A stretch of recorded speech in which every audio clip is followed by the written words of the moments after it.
le premier trimestre s'achève sur une note très positive pour les marchés actions, hein, comme on avait un peu anticipé en début d'année, puisqu'on est à peu près en hausse de 5-6% sur l'indice MSCI Monde, avec des progressions même de 10% pour l'indice des actions émergentes, et puis à peu près 4-5% sur les actions européennes. C'est tout à fait dans la lignée de ce qu'on pouvait imaginer, puisqu'on est dans une période où finalement la croissance accélère un peu partout dans le monde, hein, de façon synchronisée, même en Europe, hein, on a une croissance instantanée de 2%, ce qui fait que les résultats des entreprises sont plutôt revus à la hausse et sont plutôt bons dans ce qu'on a vu au premier trimestre.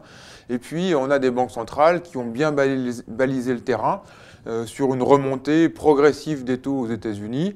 En Europe, ce n'est pas encore le cas tout à fait, mais on imagine bien que dans l'environnement actuel, les taux vont monter sur les marchés obligataires. Bon, maintenant, il faut bien voir aussi que ça va assez vite, hein. Depuis l'élection de Trump, les marchés ont gagné pratiquement 10-15%. Et donc, on va avoir des périodes un peu plus volatiles. On va avoir une période électorale très chargée, notamment avec les élections françaises. Et puis aux États-Unis, Donald Trump, lui, va se trouver confronté à la réalité, parce qu'il a beaucoup promis. Maintenant, il va falloir qu'il passe aux actes. Donc, on aura probablement des marchés plus volatiles dans les prochaines semaines. Mais il faut bien avoir en tête qu'il y aura des points d'entrée, puisque les fondamentaux, encore une fois, sont bons. Les taux d'intérêt vont monter, mais de façon modérée.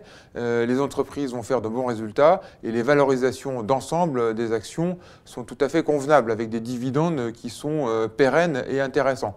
Et donc, dans ce contexte-là, nous, on conseille à nos investisseurs de tirer parti de ces phases de volatilité qu'on aura pour se positionner sur les marchés d'actions et on aime particulièrement les actions européennes.